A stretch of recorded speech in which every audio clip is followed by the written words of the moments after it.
लेकिन इनसे क्या सीखा जा सकता है मैं आज आपको बताना चाहता हूं। इनको एक बड़ा अच्छा आर्ट आता है, और वो आर्ट है कि सबको साथ लेकर कैसे चला जाता है, और ऐसे ऐसी चीजों को साथ लेकर चलते हैं जो आपस में एक दूसरे को काटने वाली है।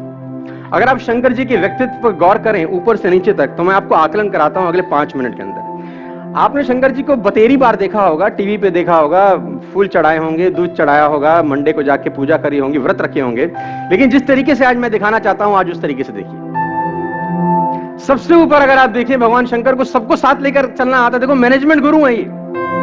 हम लोग मैनेजमेंट सीख रहे हैं फिलिप कॉटलर से, है ना, अंग्रेजों के पास जाते हैं, अंग्रेजी किताबें पढ़ते हैं, जहां से निकला है सारा का सारा उद्गम, अगर वहीं पकड़ ले सूत्र, तो हो सकता है कहीं और जाने का अपने को जरूरत ना पड़े। अगर ऊपर से देखें तो सबसे ऊपर आपको दिखाई देगी मां गंगा का निवास है, जल की धारा है, देखिए आपने, है ना, पानी दिखाई देगा आपको।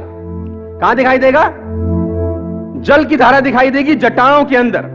और अगर थोड़ा सा नीचे आप उतर आए तो आपको तीसरी नेत्र दिखाई देगा, जिसमें निकलती है ज्वाला, आग।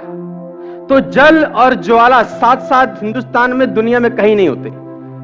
दोनों में से एक चीज मिलेंगी, या तो पानी मिल जाएगा, या तो भगवान शंकर एक विचित्र काम करते हैं, जल को भी धारण किए हैं और ज्वाला को भी धारण किए हैं। जल ज्वाला साथ साथ। ध्यान से अगर आप और देखें तो भगवान शंकर के मस्तिष्क के ऊपर, जटाओं के ऊपर रहता है चंद्रमा, और कहते हैं कि चंद्रमा में है अमृत। और अगर कंठ में उतरे तो दिखाई देगा जहर। अमृत और जहर साथ साथ नहीं हो सकता, दोनों में से एक चीज मिलेंगे आपको। तो विचित्र काम भगवान कर सकते हैं, जल ज्वाला साथ साथ, विष अमृत साथ साथ। और अगर गहन अध्ययन करें तो आपको दिखाई देगा भगवान के गले में सांप दिखाई देगा, आपको गले में सांप, गले में दिखाई देगा सांप। और भगवान शंकर के एक पुत्र हैं जिनका नाम है गणेश जी, उनका वाहन है चूहा। तो सांप और चूहा कभी भी साथ साथ नहीं होता सर। चूहा डरता ही रहता है कि ऊपर से आ ना जाए, नहीं मुझे निपटा देगा। ये आपस में काटने वाली चीजें हैं, देखो सब साथ साथ चल रही हैं।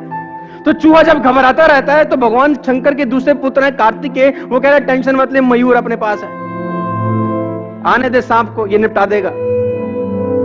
आप ध्यान से देखिए तो जल ज्वाला साथ साथ, विष अमृत साथ साथ, सांप चूहा साथ साथ, चूहा मयूर साथ साथ। और गौर करेंगे तो बहुत हैरान हो जाएंगे। भगवान के वाहन है, भगवान शंकर के एक वाहन है नंदी, जिसको बोलते हैं बैल, वृषभ बोलते हैं हम लोग। और मां भवानी जो उनकी भार्या हैं, उनके वाहन है शेर। तो बैल और शेर साथ साथ नहीं होते, क्योंकि आपस में मारने वाली चीजें हैं, साथ ही हैं। ऊपर से नीचे तक आकलन करें तो सब मारने वाली चीजों को साथ साथ लेके चलते हैं। शरीर पर लगाते हैं भभूत और संग रहते हैं भूत। भूत बभूत साथ साथ, अग्नि विष साथ साथ, जल साथ साथ, ये सब चीजें साथ साथ हैं। लेकिन कभी आपने भगवान शंकर को टेंशन में देखा है? मस्त रहते हैं कि नहीं रहते? देखो, तो जब वो इतनी सारी चीजों को साथ साथ लेकर चल सकते हैं, तो मैं और आप भी बहुत सारे अलग अलग लोगों को साथ साथ लेकर चल सकते हैं। साथ हम लोग भी बहुत सारे लोगों को साथ साथ लेकर चल सकते हैं। मैं नहीं कह रहा आप कल से 1 लाख रुपए कमाने लग जाएंगे, या 2 लाख रुपए कमाने लग जाएंगे, या 5 लाख रुपए कमाने लग जाएंगे। मैं ये कह रहा हूं कि अगर आपने 3 महीना, 4 महीना, 6 महीना इसको पार्ट टाइम किया, तो ये बिजनेस आपको 30, 40, 50 हजार रुपए पर मंथ दे सकता है। मेहनत करनी पड़ेगी, बिना मेहनत की इस दुनिया में कुछ भी नहीं होता। इसमें आप पार्ट टाइम इन्वॉल्व हो सकते हैं। आप अपनी जॉब कर रहे हैं, साथ साथ 2 घंटा शाम को आप इस बिजनेस को दे सकते हैं।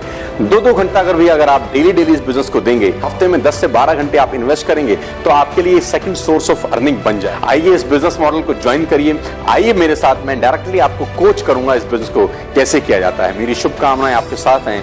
आइए नेटवर्क मार्केटिंग का हिस्सा बनिए और अपनी जिंदगी में एक पंख लगाइए और अपने सारे अधूरे सपनों को पूरा कीजिए। मेरी शुभकामनाएं आपके साथ हैं। Wish you all the very best. You, thank you so much. जय हिंद, जय भारत।